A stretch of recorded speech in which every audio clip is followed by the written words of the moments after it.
Hello, participant. There's no participants. Yes, there's one. Hooray, where people are coming in. This is good. Oh, that's good. Hello, welcome everybody. There is tangerines being eaten Dancing. and dancing happening on Divon's screen. And on my screen, there is an old man wobbling his upper torso for your delight. Ah, dear. Welcome along, everybody.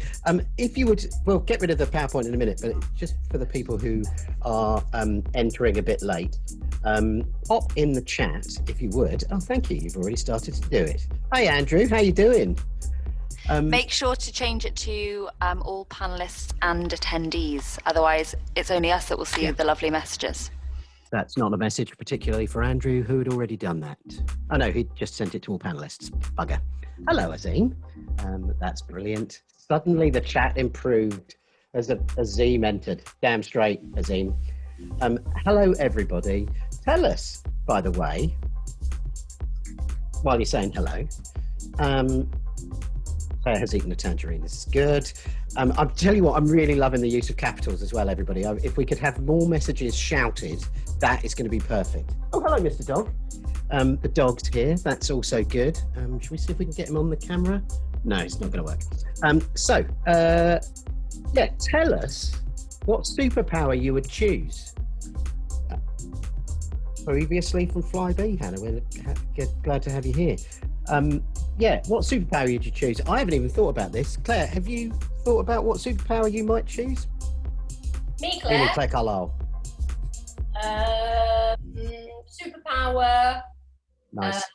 I would like to bring peace and healing to everyone and everything that I look at. Which superpower was the question? You've chosen two superpowers there, Miss Carlile, if you'd like to narrow it down to one. Yeah, yes.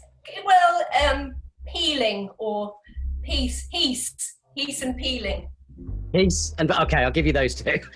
I love the fact that Lucy Heskins is being able to tell the difference between a baby and a muffin, which suggests a blood bar at the last tea party. Being able to identify John's tiny head amongst a set of eggs. Thank you so much. That is very pleasant of you, Owen. The superpower of language, being able to get the right words for the situation every time. Josephine, I have to tell you, that's a terrible superpower. Other people are choosing flight. Come on now. Oh, no, Claire says it's a good one. So, not this Claire. There are two Claires on the call. One of them you can see, one of them you can't. I am going to turn the music, two of them you can now see. I am going to turn the music down and try and fade it, but I am no Lily Ray, guys. So this might be painful. I can't even see the music at the minute because it's hiding behind your great superpowers. Dean would choose to be someone else for 24 hours and he would choose to be me. Fuck it, I'm not fading it. Just going to stop. Go away, music. Thank you, Azim. I can assure you those would be 24 of the most boring hours of your life. Tragically. Although, you know what? You could come round and a man of your build would probably be more scary to the builders that I am having to occasionally discuss project management slips with. Hey, everybody. Thank you for coming along to Business as Unusual. We're talking about leveling up your local SEO today with the absolutely fabulous Claire Carlile, who you can see on your other screen. Hello, Claire. Welcome along. It is lovely to have you. We're going to start talking to Claire in just a minute, but I need to give you one message from our sponsors. And yes, I am going to try and sell you something. Not you, Claire Carlile, because I believe I don't need to sell it to you because you're already sold on the whole idea of attending this year's Digital Gaggle. That's digital Gaggle, because in a revolutionary move, we have taken Digital Gaggle, the in-person conference, digital and online. I know, it's incredible, isn't it? No one else is doing it, and we just thought, you know what, fuck it. Let's get the conference on a virtual platform. It's available now. The great news is, instead of paying £100 a ticket, you need only pay between, well, £100 if you still want to, and we'll send you a golden egg, or something. It won't be a golden, obviously, it'll be sprayed. Or right down to 19 of your earth pounds. So we'd love to have you there. Claire Dibben has dibs, as I'll start to refer to her, has helpfully put the link in the channel. Now, you don't have to attend as a part of your attendance here. It is optional, but I think the important thing to remember is Claire Dibben needs to eat. And as a marketing and events manager, she's not been eating very much. And we need to help her out. So, okay, that's the end of the advert. Please come along to that. That would be great. However, let's talk about your local SEO. In fact, while I start talking about that, if you want to throw in the chat there, your level of experience with Google My Business, local SEO more generally, not you, Claire Carlile. We're going to ask you to do that using your face. But yeah, start to tell us that. That would be great. And if any questions come to you, there's a Q&A. If you feel like you'd like to ask those anonymously, you can set it to anonymous, just in case you feel that perhaps your question is stupid. Someone reminded me the other day that there is no stupid questions when I thought I was asking one. So that was very nice. I think probably she was being generous. I asked a very daft question. So any questions would be great, and we'll kind of see level of experience in the room so we know where we're going. Claire, I'd like you to tell us who you are, what you do, and how you got into local SEO. Would you do that, Claire? Would you do it? I'd love to do that. Hello. So I am Claire, and I got into digital marketing probably about 20 years ago, working in-house for an activity provider. I live in Wales, in Pembrokeshire, in West Wales. So I did that for about 10 years and then thought, I like this marketing stuff. And in particular, I thought, I really like this SEO stuff. And then I thought, I'm going to learn some more things about this. And then I did a master's in marketing, and I became... Oh, wow. I know. And then I became a chartered marketer, and then I set myself up self-employed. So I've been self-employed freelance for 11 years now. Nice. So, why local SEO as opposed to all SEO? Or do you do all SEO and you're just famous for your local SEOs? Famous for your local. That should go on the t-shirt. So I'd say I do digital marketing, and you have to do SEO to do local SEO.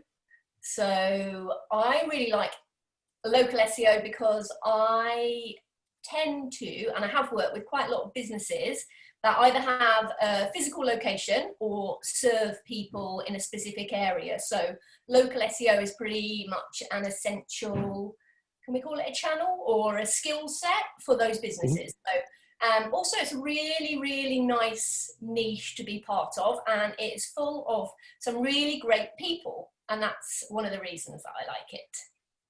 You know what? I agree with you. I mean, I know we're both kind of in SEO. I'm less so, more than most of the people I know.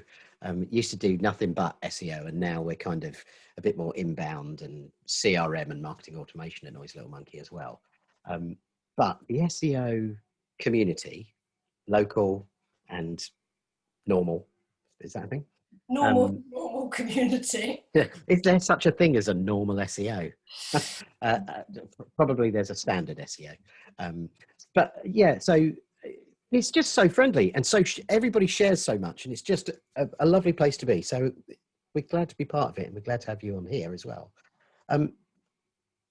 Thinking about local, is the Royston Vasey a choice because of something that happened recently, or are you a fan of the League of Gentlemen? I think when the League of Gentlemen was on television, I think this, Royston, the local shop for local people was probably my favourite part. And then I put this background up for when I was presenting at SMX, and I don't think anyone got it. Because it's very much of an era, isn't it, really? League of Gentlemen also it's very like culturally very specific. It's very UK, quite niche. And then when you posted the photo, I was like, I'm going to change my background back because local SEO, it's a local shop for local people, isn't it? Yeah, I love it. I love it. We'll have no trouble here. Brilliant, brilliant. So when we last spoke, we were sort of getting prepped up for this.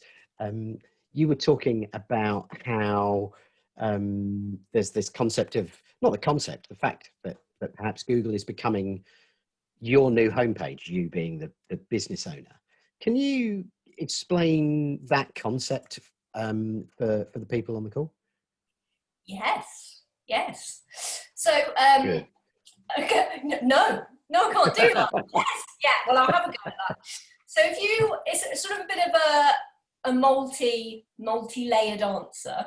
But so if you think of the way that the search landscape has changed, so think about the way the SERP looks and the way that's changed over the years.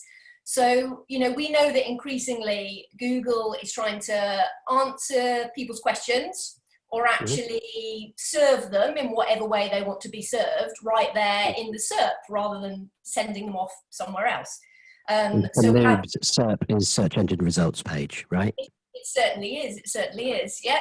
So think about all of the SERP features that we have. So featured snippets, people also ask, direct answers, and we've got the knowledge panel, the knowledge profile. So there's a lot of busy things going on in the search engine results page.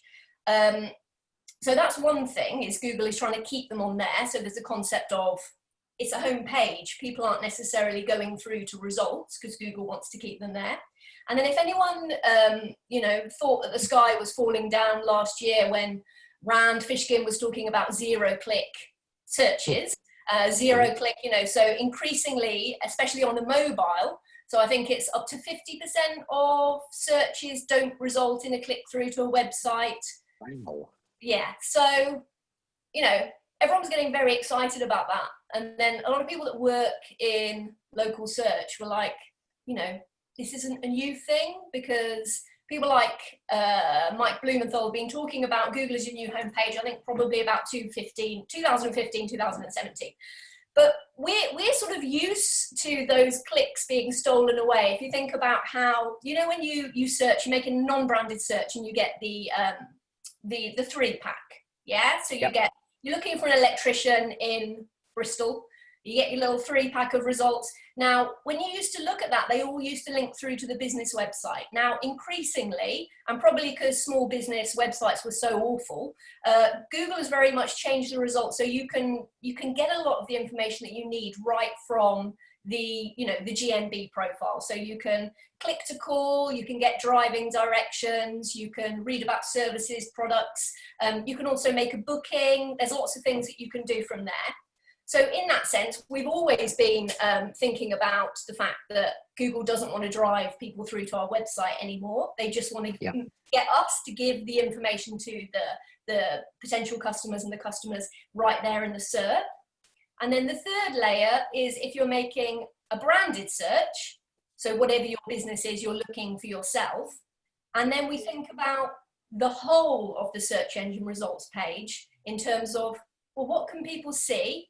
Well, hopefully they're seeing your GNB profile. It's going to give them lots of information. But every other single result on that page is telling a story of your business, whether that's ads or whether that's local listings, whether it's your social media profiles that are coming through.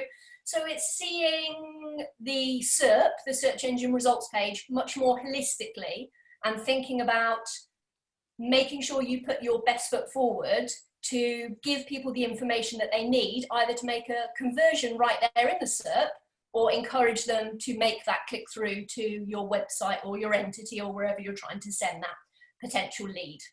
Do you think, is there a difference in the likelihood of people clicking something that keeps them on a Google platform, whether that's Maps or or Paul or whatever, if they've done that sort of branded versus non-branded search? So if I'm searching for plumber in Bristol versus Dave's plumbing shop in Bristol, or Dave's plumbing shop, am I likely to, yeah, is there any difference in the click-through rate, do you think? Can we tell? Do we know?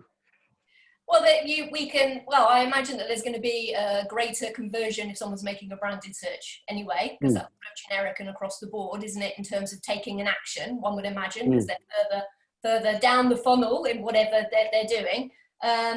But with local, there is a lot of actions that we can be measuring that aren't to do with the website. So that's one of the nicest things about GMB, is that it is very measurable. So there's a lot of business critical actions that can take place that aren't sending people through to your website, because when you're a local business, you want people to call you or to get driving directions.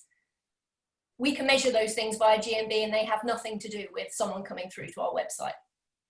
Sweet. So, how would you go about measuring them? Is that something when you're in your Google My Business profile, you're as the owner or the person who edits that, is that where you see that stuff, or is it in Search Console? Or there's various ways of measuring that. There is, you can use Google My Business Insights. So there are various parts of that which can be taken as data points then. So number of clicks to call, number of driving directions. But then thinking about driving actions that aren't taking place exactly like that, you can be using tracking. Call tracking is another way to measure that. And then if you're thinking about actually what people do when they come through to your website from GMB, then you can add UTM tagging to all of the various elements of GMB to make sure that you know that they have come from GMB, and then you can go on to measure what they actually do on your website once you've got that visitor. Yeah, because we see lots of people who've got cottoned on to the fact that they need to use like a shortened link with some tagging in it very often on their company Twitter profile, company LinkedIn, company Facebook page, so that they can see the traffic that's coming from there and isolate it as profile traffic. But yeah, so many people are missing that trick of measuring that stuff easily in analytics by adding the UTM tracking, which is, but we're dealing with non-tech people a lot of the time, and of course they're going to miss that stuff. So for those who are on the call who are new, and actually for those of us who are old like me and set up a Google My Business profile when it was probably called Google Maps or Google Local or Google Plus, or a combination of all of those things, or actually like me, if you do a search for Noisy Little Monkey and scroll to the bottom of the page, you can see it says show results about Noisy Little Monkey (search engine optimization company), from where I submitted it to Freebase. 2007, I think that ended. Was it, or started? I can't remember. Anyway, long time ago. So for those of us who are like, but I say that, and I have no idea what I could do now to optimize my. I've got a fair idea, but what could we do to get more clicks and engagements from that page? So from Google My Business, so you've got all the things that people normally do, which is like add a link to the website. And a lot of the time people stop there. So GMB, used to be this pretty much set it and forget it thing. You claimed the listing, you added a photo and a logo, you wrote a little description, you put in the link, jobs are good and finished, all done. Fantastic. But that's not really the case now, because people, Google adds features all the time, and Google isn't particularly good at communicating either the fact that there are new features. Drink. Stay hydrated, everyone. Stay hydrated. This message was brought to you by Netflix. When you say Google, you have to have a... Is it? No, okay. So new features, does Google communicate? Probably, but you need to be looking in the right place. So potentially you wouldn't know about those changes anyway. But there are loads of features in GMB. There's so much. So just thinking about what you've obviously got the primary website link. Depends on your primary category, but you could have a menu link. You could have an order ahead link. You could have a menu URL. You're going to have photos. You could have services. you could have products, you've got your business description, you could have messaging, you could have request a quote. What else is there? Q&A, which isn't strictly a feature. It's like a feature of Maps that gets pulled into the business profile. So you've got a lot of stuff that is actually comes from GMB and is powered by GMB, but your business profile will also pull in information from other places as well. So that's another thing that you need to keep an eye on, and you need to know how to influence Google to pull those in and include them. So, Right. you know, when we talk about Google as your new homepage and we think about your business profile as the first thing that people will see, especially when they're making a branded search, Google Posts. How can I forget Google Posts? Google Posts. There's so much that you could be doing. Yeah, of course. Exactly. There's so, you know, basically you need to use all of the features, use them in a way that actually gets return for your business. So don't just try Google Posts and maybe, you know, just add a couple of links to a blog post that you wrote. That's not where people are in their journey. That's not the information that they need. So learn about the features and find out how to get the best of those features for your business, for your organization. Okay. Brilliant. Okay, so I've just misspelled toilet in the chat. I've got a question that you're looking at the chat as well. So Deborah's raised her hand. Deborah, if I knew what to do about that, I'd sort you out, mate, but I have no idea. Maybe you can put it in the Q&A, or maybe it is in the Q&A and I just don't know how to drive this. Nope. Stick the question in the chat or in the Q&A if you would, Deborah. It says we can allow her to talk, says Claire Dibben. Well, that's fine. If you want to try it, let's go there. But while you're figuring out how we can allow Deborah to talk, I can't because I'm no longer the host of this. Let me ask the question that the wonderful Kim Brooks has asked, which is, okay, so am I right in thinking, judging by the way Kim's posed her question, I suspect that you could, it's still like the old days when I was playing around with it, you had to choose your primary category and then you could put in subcategories where you listed. Is that still the case? That's brilliant. I can see a reflection of my torso in your glasses, which I have to say is disturbing, but also lovely. So but Kim lovely, says, I think that's your strap line, isn't it? That's it is. So Kim says, what if the business category uses US spelling, such as jewelry? Or jewelry. And if it's what it comes up with in GMB, then it's powered by GMB. So I wouldn't worry about it. Would you put jewelry UK spelling as a subcategory? You can't change it yourself. You can't. Can you put it in a subcategory though? It's not like the olden days, John. It's not the Wild West anymore. SEO, digital marketing. Okay, so just use the category that it suggests that's closest to where you are and put up with the fact that we're using American English. Yeah, because the categories, if they're powered somewhere within the secret thing, whatever powers the things, then yeah, no, it's whatever comes up, Google is fine. Just choose the most appropriate one. The primary category is the most important in terms of it's thought to hold the highest level of importance in terms of like ranking, and then the secondary categories, you need to make sure that they are relevant to your business offering.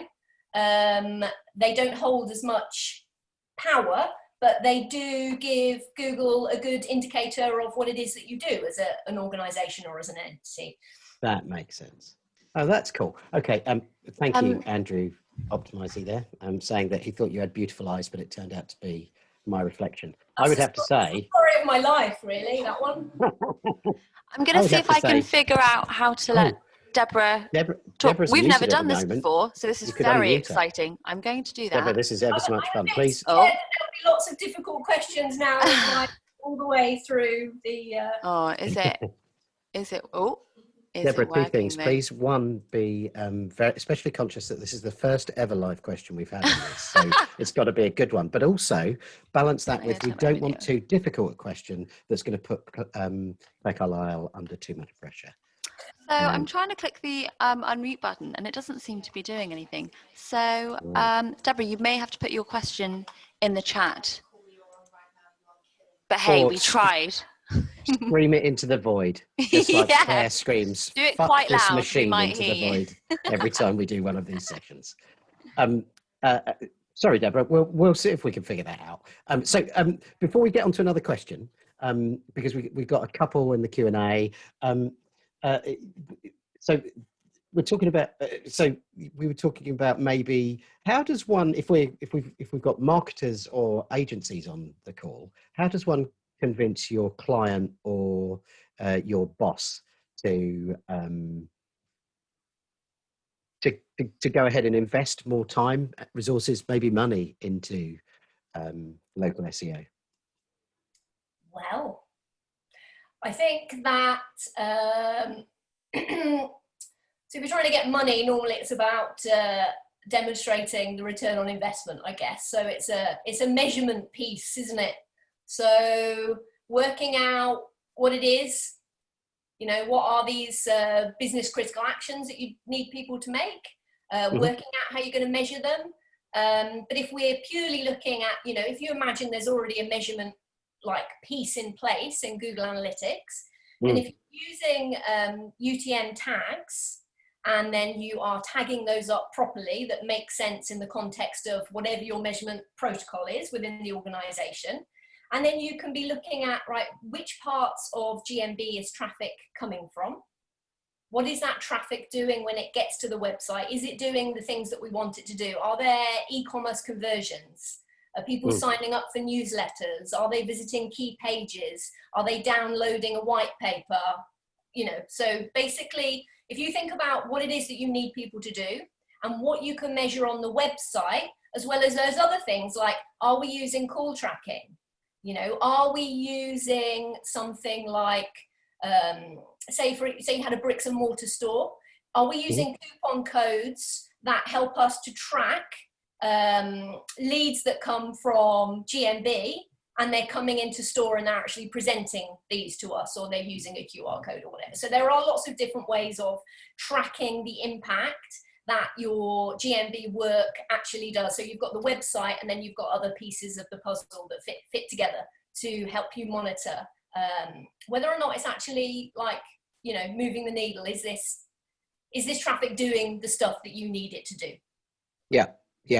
It's that thing of flipping it on its head, isn't it? Like nearly every time we talk to anybody in digital marketing, how do I convince my boss? Well, figure out what it is you need to, what your boss wants to happen.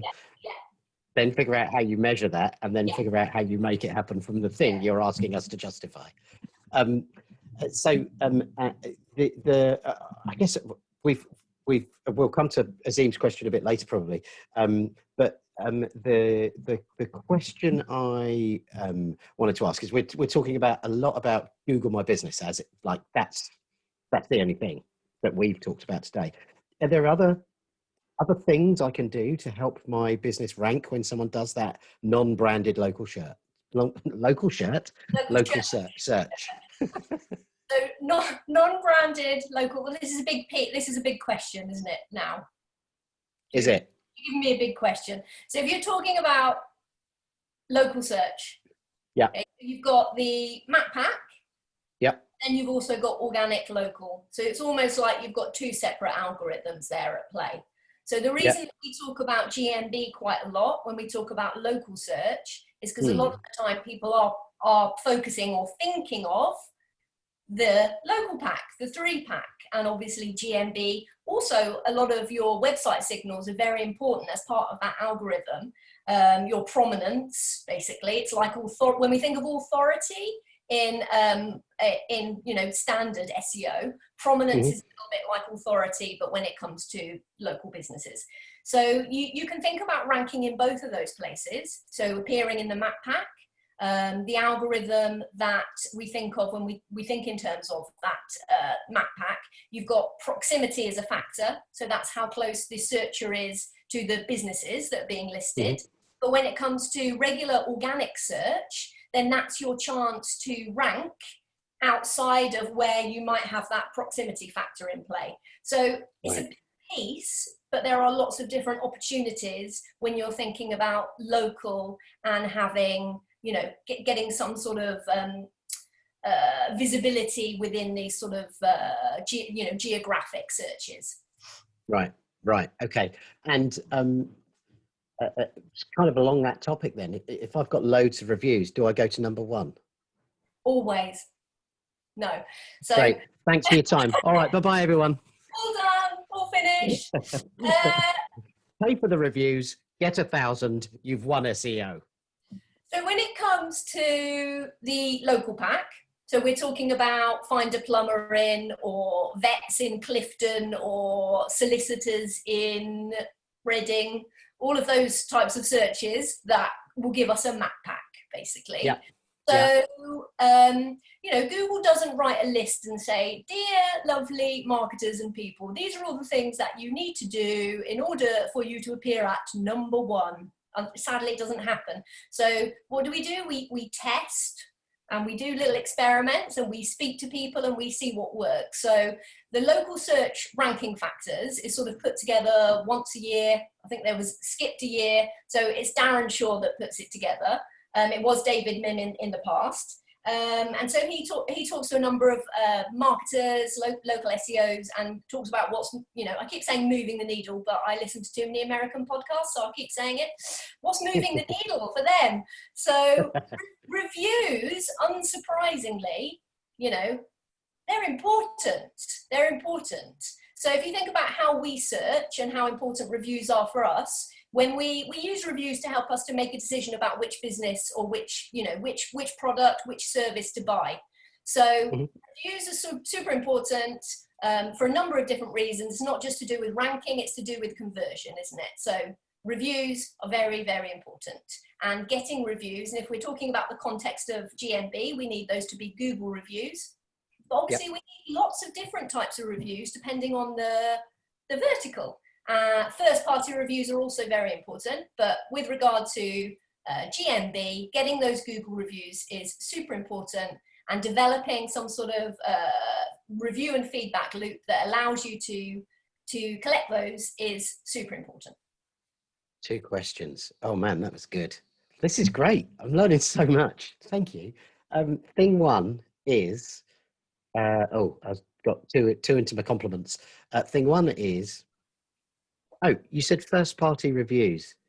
What's a first-party review? So a first-party review, and this is taken from the language of, I guess, everything that I read and listen to with regard to reviews. So a first-party review would be one that you collect yourself as an organisation or as a business, and is given to you not via a third-party platform. So I'm a restaurant, and I have on my website, for some reason, the ability for some people to leave reviews on my website, not on TripAdvisor, or maybe on TripAdvisor. Or it could be writing it down. It could be emailing it to you. It's lots of different ways. And then third-party reviews would obviously be Google reviews, very important. And then things like, it depends on your vertical, doesn't it? But, Yelp, TripAdvisor, or loads of review sites. So, if you think about whatever your niche is, so whoever's listening, if you think about what your niche is, and then think about those very industry specific review sites that someone would go to, because it could be law specific, it could be medical specific, it could be travel specific, but think about what the important and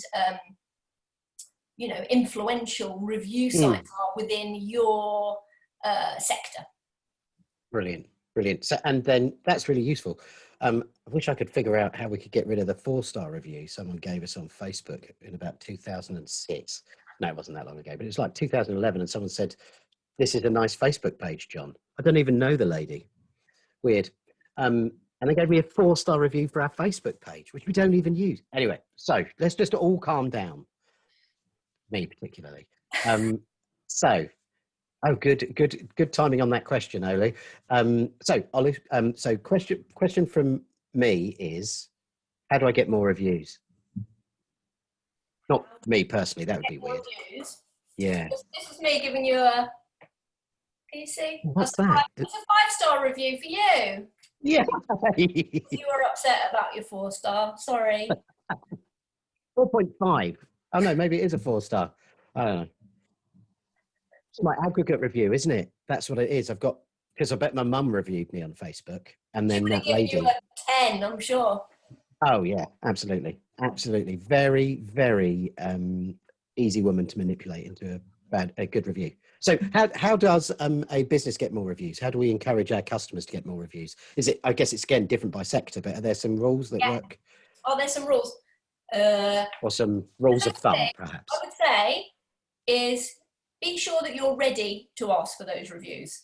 I'm not saying don't ask for reviews because they might be bad, but if you know that there are some awful things going on in your organization, or you know that there is some sort of trigger point where it's going to cause a problem, then think about that before. So let's just say we're all ready to ask for reviews, and we're already in our minds, we know that, do you know what, you can't please all the people all the time, and we're not going to take it too personally if someone, you know, has a problem, because but let's start from there. So how do you get more reviews? Ask for them is one of the keys. Is like, first of all, you have actually got to put it out there that you would like to receive reviews. Okay, so every single business is going to have a very different process, not very like fundamentally different, but let's have a think about, so rather than just going, oh, we've done reviews, let's actually understand the customer journey. Let's understand the touch points. Let's understand who we need to ask, who needs to ask them, and when they need to ask them. So if you've done that work and you've done that groundwork, it's pretty easy to put in place a process that is going to be your review and feedback loop. So it could be something, let's just think of simple things that we see every day.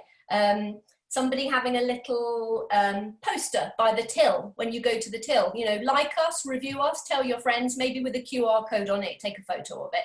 Maybe they're using their short links from Google and they're adding it to little business cards that they pop into a bag. Maybe it is a high value, you know, it's a solicitor, it's someone that has had done a piece of work with a person or an organization. You know, at the end of that, what email do you send? Do you ask? How do you ask? Do you include cues in that email? Like, do you remember to use the name of the service that that person has experienced to try and encourage them to talk about that? So it's like very nuanced, the whole process. But on a very basic level, one of the best ways to get reviews is to actually ask for reviews. And that might be face-to-face, because that's very powerful. Yeah. Yeah, the face-to-face one's an absolute killer, isn't it? The other one, we worked with I'm going to say ambulance chasing solicitor. They weren't an ambulance chasing solicitor. We particularly don't work with personal injury solicitors because they're arseholes. But we work with some specialists in particular kinds of pain who had been ripped off by other solicitors who were like, oh, your arm hurts, here's $3,000. And he said, I can never get good reviews. And this guy's giving out like life fixing checks. It doesn't fix the injury, but they can be millions of pounds. And the person had previously had to settle with some no-mark personal injury solicitor, and they'd got like $3,000. And this guy's like, well, your life has changed. You need a new house. You need a new car. You're not going to live as long. You deserve some money. And and I'm like that. When do you ask for the reviews? Like that about 3 months after. Like that. Why don't you just ask them when you give them the check? And he's like that. It feels seedy. I'm like that. Man, when they're getting that check and you've made their life significantly better, that's the time. And feel seedy, you're in personal injury law. But that psychology of when something good has happened, getting someone to give you that review, it's really difficult to wipe off the good. Even if it's something less life-changing. I was about to say like a haircut. That's clearly someone like a haircut. Yours is, yeah. Good. This was a life-changing haircut. Cool, excellent. Yeah. So the last thing on reviews is that follow up is another good thing. So if that's part of your process. So there's tools like, well, there's lots of different tools, but the one that I like is Gather Up, which is really low cost. It's a really good option. And one of the things that it does, if you have set it to email people, it will then follow up, I don't know, whatever, 2 weeks later, 1 week later, because you will be absolutely surprised at the number of people that just don't do it first time, but then will do it with a gentle reminder. So that's another thing to think about. If you're doing it all manually, it's quite hard work, but if you can, you know, find tools to automate the process, and that's what you're looking for, really. If you can find a tool like HubSpot, we're a HubSpot Diamond partner, we can help you automate your MPS and review requests. Basically, you want a system. You want a system that works for you. And someone exactly. that knows that system inside out, because that is another part of the tool, isn't it? Is working with someone that knows all the different ways to use that to help a business in your industry. That makes absolute sense. That's really cool. So we've got lots of questions that I need to ask. One from Olu, which relates to reviews, and then we've got some in the Q&A. So one from Olu was, I've got to scroll up. No one typed for a minute. Please don't type. Otherwise, Olu, you can type it again. I've gone too far. Oh, Olu, do you want me to read out the questions? So what was Olu's question? Oh, I've got one from Olu because it just hit on the review things. Is Trustpilot important from reviews? Olu's a freelance photographer, a very good freelance photographer. Oh, I don't know. Is it? Do you use it? Does anyone? So that's what I would think about is, does my target market, does my potential, would they use this?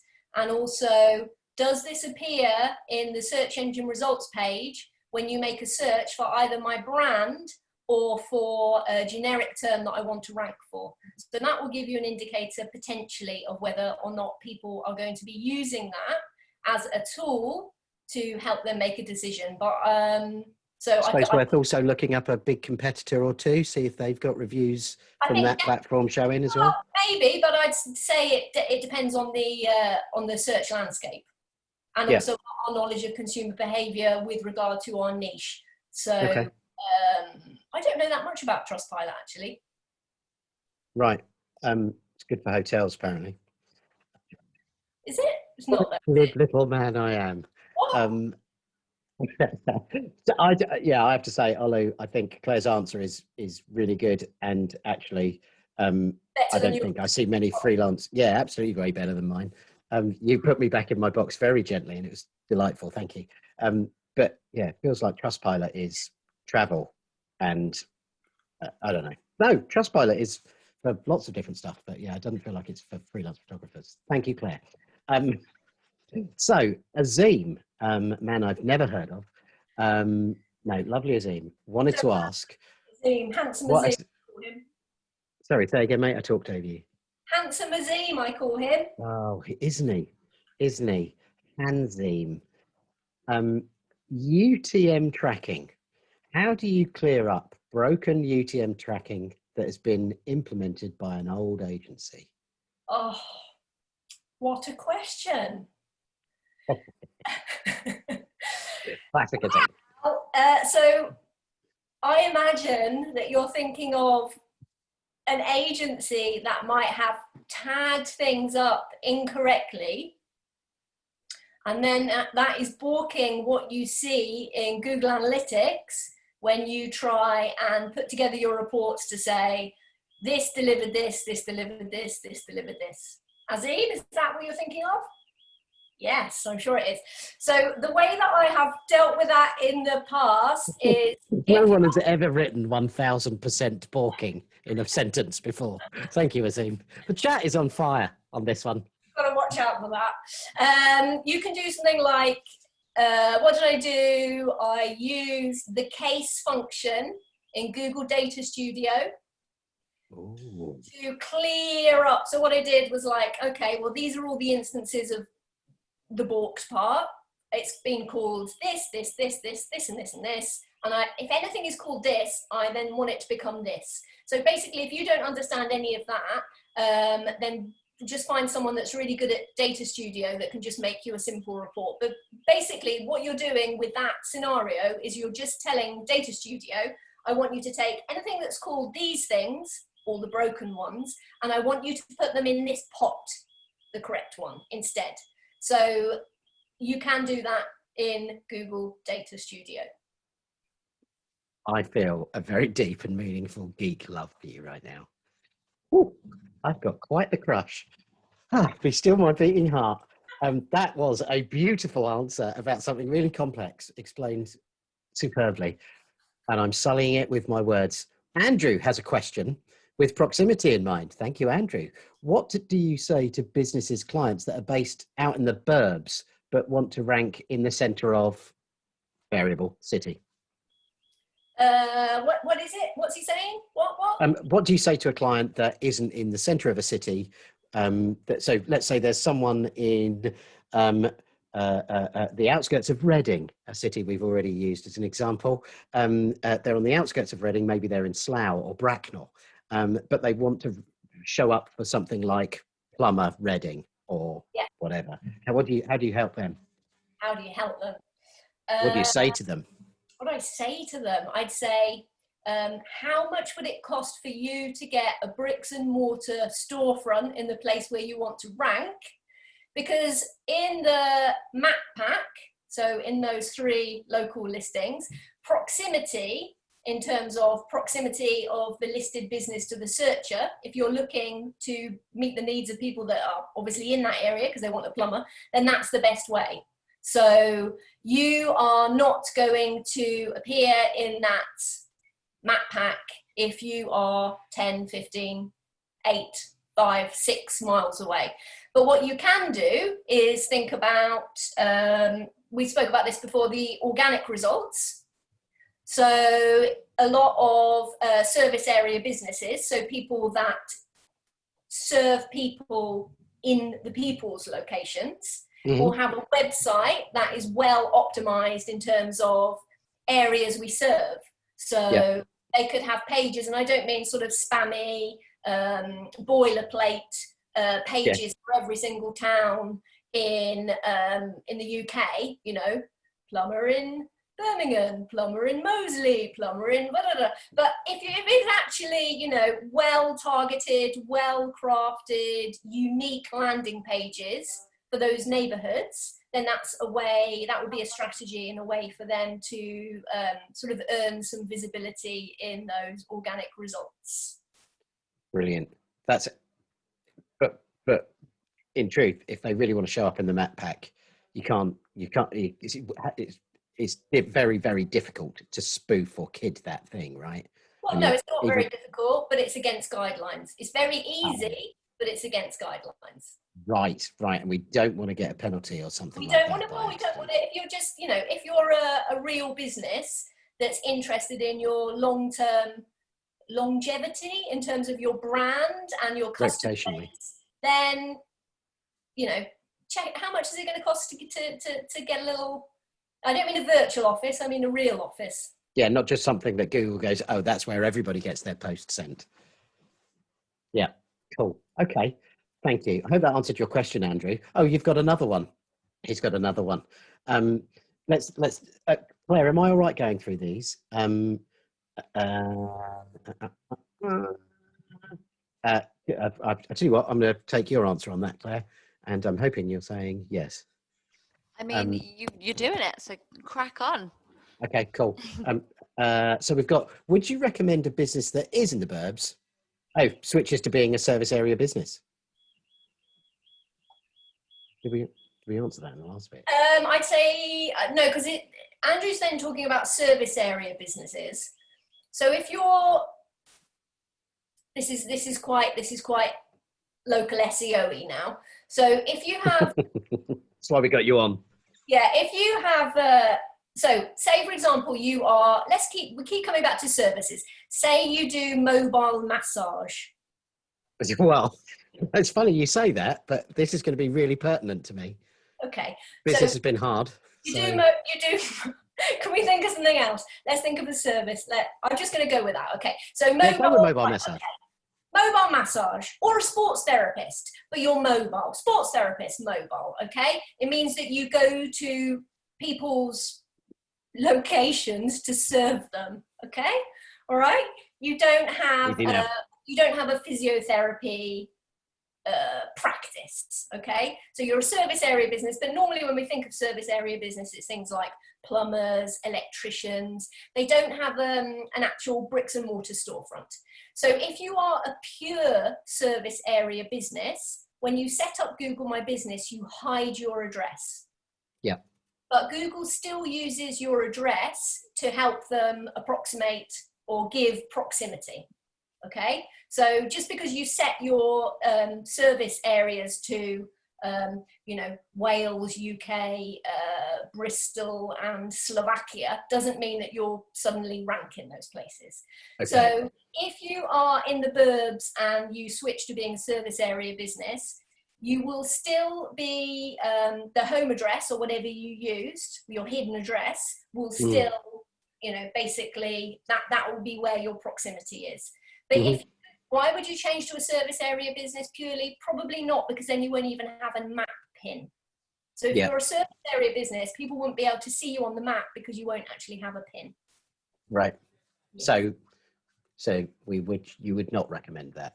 Well, it's a long and convoluted answer, isn't it, really? Yeah. Well, if you've got, basically, if you're... I've just made you give me a binary one. But put me back in my box if you feel that's appropriate. Let's just say, I think it's really on a case-by-case basis. And if anyone has a difficult question related to service area businesses that they'd like to send to me, I'd love to answer it. Oh, that's lovely. That's good stuff, because I'm starting a mobile masseuse business. Does Claire have the secret? Oh, sorry, I haven't finished. Yes. Yeah. She has both the key and the secret to loving you. Yeah. Does Claire have the secret to choosing which photo is shown at the top of the GMB panel? Maybe. Ooh. How much does it cost? About 25 pence. You send your postal orders to Claire at Royston Vasey. So, do you want the short answer or the long answer? We got 5 minutes. Okay. Have we really? Oh my gosh. Yes. So go to, in GMB, you can select your profile photo, and it is very likely that Google might show this. If it doesn't, then it's chosen something else to show, because it could still show a user-generated photo.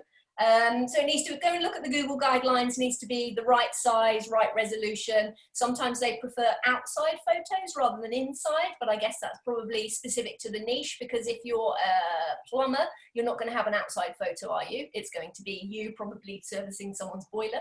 And another thing to note, that in the UK, on a desktop, check on your branded search and see whether or not they are linking to photos in GMB, which will come from Google/maps or maps.google.com. I can't remember the URL, or it might be actually being populated from Google search, from image search. Right. So that's a very strange vagary of the way that search works in European countries. Wow. That's in depth. So you have the secret to understanding maybe how it's choosing, but not necessarily fixing it like that. Is that fair to say? Yeah, well, sounds like you've got to go do some research. One, is it being populated? Look on a desktop. Is it being populated by GMB? If it is, make sure that you have got your profile photo. If it isn't being populated by GMB and it's being populated by image search, make sure that the image that you want to be indexed on your homepage probably is indexable, so is actually appearing in the code and you can right click and open it as an image. Because if it's being taken from somewhere within a different part of the page, Google can't index it, and they are going to choose something else, maybe from another website that you don't want to be linked to. This is just absolute gold. Wow, we should just do a Q&A with Claire. This is absolute genius. Wonderful. Dibs, do we have any more questions at your end? I've done all the ones from here. It's almost as if we've timed this perfectly. We have quite a long one in SurveyMonkey, which they said they appreciate maybe out the scope of the webinar, but I'll ask it anyway. So this person has said, my local is defined by country. So we have UK as a location, also Germany as a location, and so on. This person has managed to set London as the location for the UK and the UK website. They need to set Ontario for Canada, and the Canadian website is the page there. They'd like to set Dusseldorf as the location for Germany and give it the main website address. Would love any advice on this. Also, if it is, I mean, obviously we're short on time, but I have dropped Claire's contact details into the chat. So if we can't get around to answering that question effectively in the space of time that we have left, and likewise for any other questions you have, obviously Claire really knows her stuff, so do just get in touch with her, and I'll put her Twitter handle in there right now as well. I'm going to disappear from view again. Oh, she's gone. She has. She's like a ship in the night now, ghost in the machine. Ghost in the ships passing in the night. Am I answering that question? Yeah, see if you can. I can't see that question anywhere. So I'm just Oh, it came in through SurveyMonkey. Oh, I'm going to drop it in the chat right now so that you can see it. Drop it in the chat. Drop it in the chat. If you got a question in SurveyMonkey, drop it in the chat. Drop yes, it in that's the a chat. 50-year-old white man doing an impression of one Mr. Snoop Dogg and Dog. So my local is defined by country. So we have UK as a location, also Germany. So, well, you have a separate, I mean, I might be getting the wrong end of the stick here. So, excuse my answer could be wrong, but it sounds like you need to have multiple GMB listings. If you're talking about bricks and mortar locations in each of those countries, then you can have a GMB listing for each of them. Right. I yes. think that's a and then link brilliant answer. And then link to the relevant page on whatever those websites are for that location. There we go. And if they want any more info, I've put your Twitter in the chat, and I've also put your website in the chat as well. So yeah, I think we're running to time, which is magnificent for us. Bang on time. We should end with Azim's question, which was because you were answering all of the questions so well, Azim put a bit of an outside one in there saying, should he use water, carbon dioxide, foam, or a dry powder fire extinguisher to put out the absolute fire that you are sharing? Oh, wow. I would say bombshell. Shower me with praise. Nice. I'm also doing that thing that they do in poetry clubs and on Zoom, because that's how I roll. Thank you, Claire. That was absolutely fabulous. It's 4 o'clock, so probably people need to leave and go and do some work. We will put up a video of this probably early next week. Yeah, this is the last one for the year because we've got various other things going on. Digital Gaggle next month. Yeah. Thursday, the 19th of November. And then we've got the Bristol HubSpot sold, guys, so come get them while they're hot. Stop talking over me. Thank you. We've got the Bristol HubSpot user group in December. It's always good to shout at your boss when everyone's watching, isn't it? And yeah, I'll send around the recording of this on Monday, and it will have links to Claire if you want to get in touch with her and ask her some more questions, and lots of good resources as well, because Claire, you've got a UTM tracking guide which I will send out, which is very useful for people also. Okay, John, you may resume speaking now. Goodbye. I was just trying to sell tickets to your event, Claire. You know what? Men always use that excuse, don't they, when they talk over ladies? Let me stop doing that and say, Claire, any final thoughts? No, but thank you. You're welcome. Took every fibre of my being not to talk over you. Thanks, everybody. That's the end of the webinar. Goodbye.